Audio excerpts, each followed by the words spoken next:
नमस्कार आप सभी का बहुत बहुत आपका स्वागत है वृंदन यूनिवर्सिटी ऑफ इलाहाबाद के जो भी बच्चे इस बार यूजी और पीजी में एडमिशन लिए उनके लिए बहुत बड़ी अपडेट है। सब जगह तो एनईपी लागू है, सेमेस्टर सब में लागू हो चुका है। और जो यूजी के बच्चे हैं और जो पीजी के बच्चे हैं सबके लिए एक बहुत बड़ा डिसीजन आया है। आपके फेल होने और पास होने का जो क्राइटेरिया है उसमें बहुत बड़ा बदलाव है। अब 33% की जगह आपको 40% लाना होगा, तभी आप पास माने जाएंगे। यानी कि अब और मुसीबत का बढ़ना यहाँ से तय होता है। सेमेस्टर है तो वहाँ पे अपॉर्चुनिटी आपके पास ज़्यादा रहेगी। इसके पहले बहुत सारी चीज़ों में बदलाव किया गया है। इसके पहले मैंने एक वीडियो इसके बाद में अपडेट करूंगा, उसमें मैं बताऊंगा कि पीजीएटी और जो बच्चे इंटीग्रेटेड कोर्स के हैं उनके लिए किस तरीके से प्रणाली है, पास और फेल होने की क्या प्रणाली है, कितने एग्जाम होंगे, वो एग्जाम के पैटर्न पर है। और ये वीडियो प्रॉपर तरीके से आपके फेल और पासिंग क्राइटेरिया पे डिपेंड है। आपको पता है यूनिवर्सिटी ऑफ इलाहाबाद में इस बार नई शिक्षा नीति सभी कोर्सेज में लागू हो गई है। इसमें बीए, बीएससी, बीकॉम 4 वर्ष के हो गए, यानी कि 4 ईयर के ऑनर्स के कोर्सेज हो गए हैं। इसके साथ साथ इंटीग्रेटेड भी बहुत सारे कोर्स हैं। बीए मीडिया स्टडीज 4 ईयर का है, बीवॉक मीडिया प्रोडक्शन 3 साल का है, बीसी एक 3 साल का, एक इंटीग्रेटेड कोर्स 5 साल का है। इसके साथ साथ बीवॉक food processing, BSc MSc family and community science, BLLB 5 साल का है। तो ये सारी चीज़ें यहाँ पे इस समय लागू हैं। ये वीडियो कॉलेज और कैंपस दोनों के बच्चों के लिए जरूरी है, चाहे वो बच्चे कॉलेज में एडमिशन लिए हों, चाहे आप मेन कैंपस में एडमिशन लिए हो। इंपॉर्टेंट, आप ध्यान से इसको सुनना कि अब अगर आप जरा सा भी कोताही करेंगे तो आप तुरंत लटक जाएंगे। लटक जाने का मतलब सबसे पहले तो आपका अगर एडमिशन नया है तो आप सीरियस होकर कम से कम पहला सेमेस्टर पढ़ लीजिए, या दूसरा सेमेस्टर भी आप सीरियस होकर पढ़ लीजिए, क्योंकि परीक्षा के समय आपके साथ सिर्फ आप ही खड़े होते हैं, जितनी मटरगस्ती है सब चली जाती है। इंपॉर्टेंट बात आप ध्यान दे दीजिए। सबसे पहले जान लिए कि इलाहाबाद यूनिवर्सिटी एक्सप्रेस के टेलीग्राम और इंस्टाग्राम पे पूरा ग्राफिक्स में अपलोड कर दूंगा, एक कैलकुलेशन वाला, वो आप देख लीजिएगा, उसको आप ज्वाइन कर लीजिए। इस अभी तक आपने सुना होगा कि फेल और जो पास का क्राइटेरिया था वो 33% अगर पा जाएंगे तो यूपीएससी आप एग्जाम में एलिजिबल हो जाएंगे। पास ही होना जरूरी है, लेकिन अब 40% पे ही आप पास होंगे। ये एनईपी के तहत मूल्यांकन प्रक्रिया में बड़ा बदलाव है।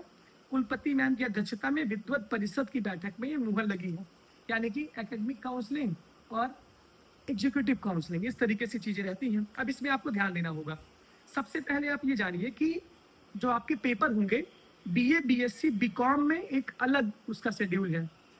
बीए, बीएससी, बीकॉम, बी और बीएससी में मेजर और माइनर का कॉन्सेप्ट है, वहां पे अलग पूरा पैटर्न होगा।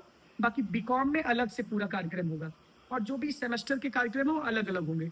लेकिन 40% आपको पास होना जरूरी है। पास होने के लिए इंटरनल और एक्सटर्नल, यानी कि इंटरनल का मतलब 40% आपका इंटरनल रहेगा, 60% आपका एक्सटर्नल रहेगा। ये सेमेस्टर वाली बात मैं कर रहा हूँ, आप ये बात जान लीजिए। और जो बच्चे बीए, बीएससी में हैं उनके लिए भी यही लागू होगा कि 40% कम से कम पासिंग क्राइटेरिया आपका होना चाहिए। एक वीडियो इसके बाद मैं पीजीएटी का अपलोड करूंगा, जो भी कोर्सेज इंटीग्रेटेड वाले उनकी अपलोड करूंगा, क्योंकि उनका पैटर्न अलग है। क्योंकि उनके पैटर्न में ये कहा गया है कि आपको सबसे पहले ध्यान ये देना है कि पहले तो आपके 2 पेपर होते थे, 3 पेपर होते थे इंटरनल में, T1 मिड सेमेस्टर और T2। अब उसकी जगह आपके इंटरनल में सिर्फ 2 पेपर होंगे, T1 और T2। इन दोनों पेपर, दोनों एग्जाम में जिसमें आपका हाईएस्ट मार्क रहेगा वही आपके फाइनल सेमेस्टर के 60% के साथ 40% ऐड किया जाएगा। एग्जाम्पल में मान लीजिए T1 हमने दिया, T1 में हम पाए 20 नंबर 40 में, T2 में पाए हम 25 नंबर 40 में, तो हमारा 25 वाला नंबर जुड़ जाएगा सेमेस्टर के साथ। सेमेस्टर एग्जाम होंगे वो 60% उसका वेटेज रहेगा, तो 60% उसका और 40% इसका, जिसमें आपका ज्यादा नंबर रहेगा उसको लेकर वो ऐड करेंगे। तो टोटल आपका फिर परसेंटेज बनेगा, सीजीपी आपका उसके बाद बनेगा। ये तो परीक्षा के पैटर्न पे बदलाव है। ये उन सभी बच्चों के लिए, जैसे कि ये पीजीएटी के सभी कोर्सेज के लिए है। इंटीग्रेटेड कोर्सेज जैसे बीएलएलबी और बीसीए, बीसीएमसी, डेटा साइंस, ये सब जितने कोर्सेज सेमेस्टर वाले इंटीग्रेटेड के हैं उनके लिए है। और जो बीए, बीएससी के लिए है वो अलग पैटर्न है। बीए और बीएससी वाले बच्चों को 2 मेजर और एक माइनर सब्जेक्ट पढ़ना है। 2 मेजर का मतलब कि आप first semester, second semester, third semester और फोर्थ सेमेस्टर में 3 सब्जेक्ट पढ़ेंगे, 2 मेजर और एक माइनर। पांचवें और छठवें सेमेस्टर में आपका वो माइनर अलग हो जाएगा, और 7th और 8th सेमेस्टर में आपको तभी ऑनर्स करने के लिए मिलेगा चौथे साल, जब आप 7.5 सीजीपीए से ऊपर पाएंगे। यानी कि जो बीए और बीएससी के बच्चे ऑनर्स करना चाहते हैं और बीए मीडिया स्टडीज के बच्चे जो ऑनर्स करना चाहते हैं उनको तभी ऑनर्स की डिग्री मिलेगी जब आपका 7.5 सीजीपीए तीनों साल मिला के उसके बाद रहेगा, तभी आपको ऑनर्स करने के लिए चौथी साल मौका मिलेगा, वरना आप ग्रेजुएशन से ही पीछे हो जाएंगे। ग्रेजुएशन की डिग्री मिलके आपका काम खत्म हो जाएगा। ये बात तो ध्यान देना कि पढ़ना है, मजाक नहीं करना है, क्योंकि अगर ऑनर्स की डिग्री लेनी है तो आप वो कर सकते हो। जो बच्चे 4 साल का ऑनर्स करेंगे वो 1 साल का पीजी करेंगे, यानी पोस्ट ग्रेजुएशन में उनके लिए 1 साल का आ जाएगा तब तक यूनिवर्सिटी ऑफ इलाहाबाद में। जो बच्चे 3 साल का ग्रेजुएशन करेंगे वो बच्चे 2 साल का पीजी करेंगे। मल्टीपल एग्जिट मल्टीपल एंट्री की भी व्यवस्था है। बीए बीएससी के बच्चों के लिए इसमें देखा गया है कि जो आपका 2 मेजर सब्जेक्ट है, मेजर सब्जेक्ट के जो आपके कोर्सेज हैं वहां पे आपकी लिखित परीक्षा होगी। मान लीजिए कि मेरा बीए में हिंदी फिलॉसफी एंशिएंट सब्जेक्ट था, ये था भी, मैंने जो मेजर रखा था क्योंकि थर्ड ईयर में जो मेरा सब्जेक्ट छूट गया था वो एंशिएंट मैंने छोड़ दिया था, मैंने हिंदी और फिलॉसफी को मेजर दोनों रखा था, माइनर मैंने एंशिएंट को रखा था। एंशिएंट मेरा थर्ड ईयर में छूट गया, इस वजह से हिंदी और फिलॉसफी का पेपर आपका होगा क्या, 2 मेजर सब्जेक्ट का पेपर आपका सब्जेक्टिव होगा, लिखना पड़ेगा, रिटन होगा, और जो आपका माइनर सब्जेक्ट है उसका पेपर ऑब्जेक्टिव होगा, यानी कि उसका पेपर मल्टीपल चॉइस होगा। इसका मतलब ये है कि जो 2 आपका मेजर सब्जेक्ट है, जब आपका फाइनल सेमेस्टर होगा वहां पे, इसमें भी इंटरनल और एक्सटर्नल शायद होगा कि नहीं होगा उसको तो नहीं पता, क्योंकि बीए में बहुत सारे बच्चे, हो सकता है सीधे सेमेस्टर ही करवा दे, वो सेमेस्टर ही करवाएंगे मुझे ऐसा लग रहा है, क्योंकि इसमें T1 T2 का कॉन्सेप्ट नहीं रखेंगे वो, क्योंकि एक उसके पहले भी नोटिस आई थी। तो ये बात आपको ध्यान देना है। देखिए इसमें ये बात है कि 3 घंटे का आपके मेजर सब्जेक्ट का पेपर होगा। मान लीजिए कि मेरा हिंदी है फिलॉसफी है तो 3 घंटे का हमको पेपर देना होगा। इसके बाद जो माइनर सब्जेक्ट है उसका 1 से लेकर के 1.5 घंटे तक OMR पे होगा, यानी OMR बेस्ड इसका एग्जाम होगा। ये भी बात आपको ध्यान देना है। इसके साथ साथ प्रयोगात्मक परीक्षा में आंतरिक मूल्यांकन नहीं होगा, वैकल्पिक विषय का सतत मूल्यांकन होगा, और प्रयोगात्मक परीक्षा में आंतरिक मूल्यांकन नहीं होगा, यानी इंटरनल मूल्यांकन नहीं होगा। ये इंपॉर्टेंट है, अभी और चीजें क्लियर हो जाएगी।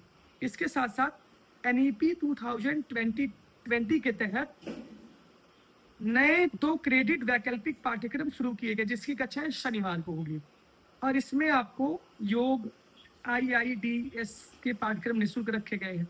ये सारी चीजें हैं। डिग्री और सर्टिफिकेट की भी नई व्यवस्था की गई है।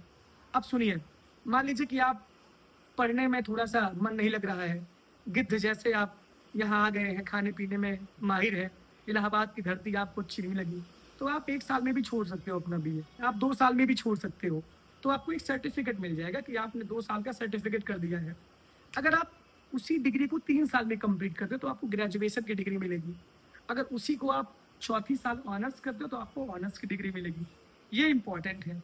इसके साथ साथ देखो उसमें लिखा गया है 4 साल के स्नातक पाठ्यक्रम में, यानी 4 साल के ग्रेजुएशन कोर्सेज में प्रथम और द्वितीय सेमेस्टर में यूजी प्रमाण पत्र ले सकते हैं। इसके बाद अच्छा, पहले साल में प्रमाण पत्र मिलेगा आपको, समझ रहे हैं।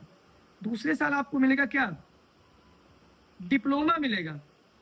पहले साल सर्टिफिकेट मिलेगा, दूसरे साल डिप्लोमा मिलेगा, तीसरे साल आपको ग्रेजुएशन की डिग्री मिलेगी, चौथे साल आपको यूजी ऑनर्स या ऑनर्स विद रिसर्च की डिग्री मिलेगी। जी आपको ध्यान देना है। इतनी सारी चीजें मैंने आपको बता दी।